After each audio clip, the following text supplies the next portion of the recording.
capacité de concentration et de mémorisation, aptitude à la prise de décision responsable.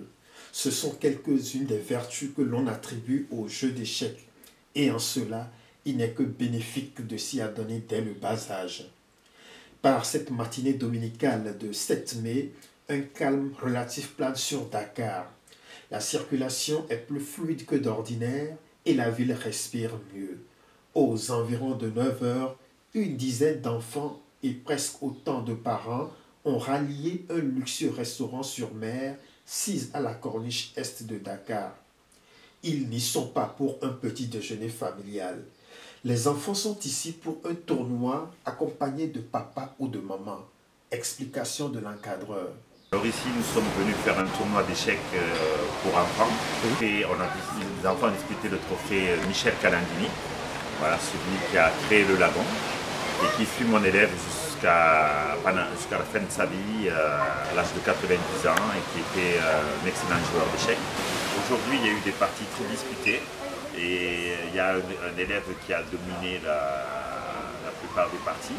Et nous avons vu que certains élèves qui sont rentrés très moyennement dans le tournoi ont fini très fort en se reconcentrant, peut-être parce qu'ils n'étaient pas bien réveillés, ou en prenant en confiance, en travaillant leur stress, parce que ça enlève le stress aussi, la pratique des échecs, et ils sont repartis avec plusieurs victoires. Disposés 2 à 2 par table, les jeunes joueurs s'affrontent et enchaînent les parties, changeant d'adversaire après chaque tour sous le regard bienveillant, voire admiratif de leurs parents. Pour certains, ce jeu est une tradition familiale transmise de génération en génération. Cas de Kéba Mbaye, initié par son grand-père et qui à son tour a initié ses 3 garçons. Il connaît bien le sujet. Kéba Mbaye, oui.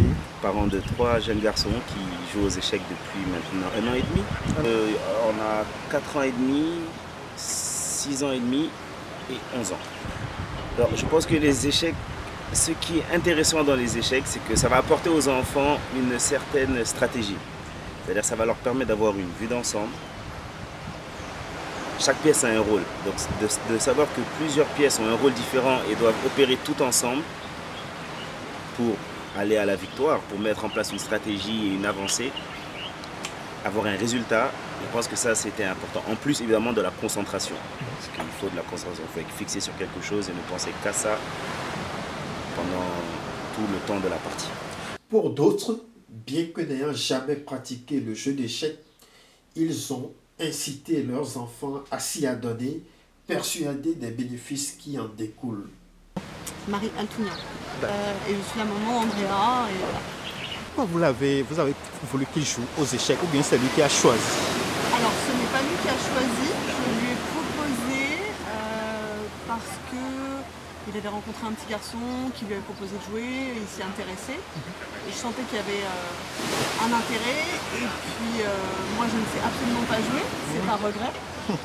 Et je pense que ça peut apporter beaucoup au niveau concentration, mémorisation.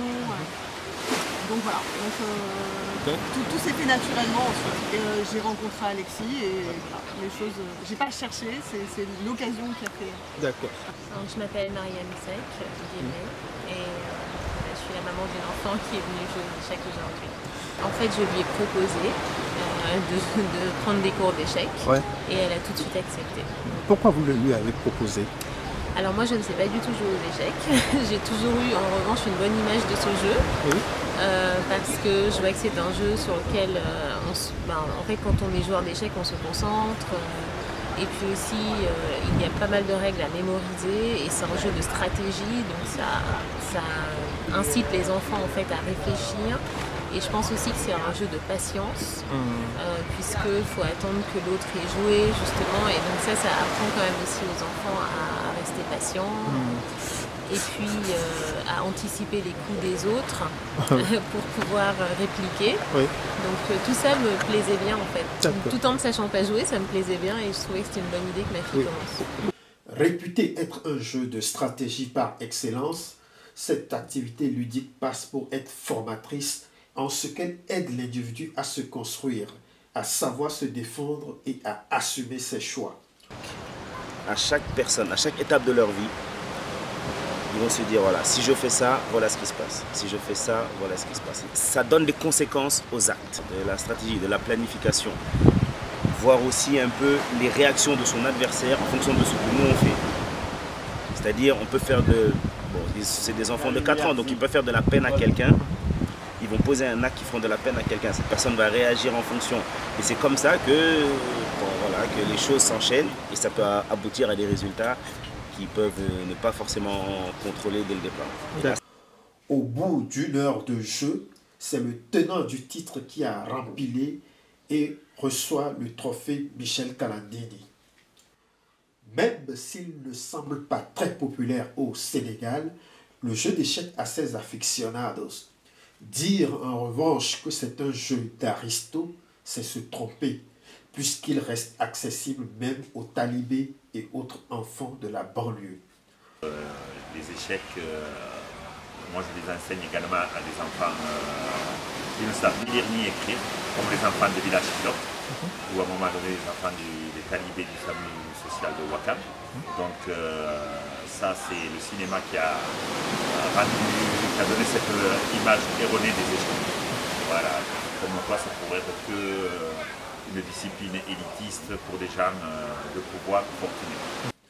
Par ailleurs, le jeu d'échecs est une activité qui se pratique à tous les âges. La preuve, malgré l'âge avancé de Michel Calandini, et en plus de souffrir d'Alzheimer, il y a joué jusqu'à ses 90 ans avec un bon niveau. Il avait lui-même remis le premier trophée pour enfants il y a 8 ans.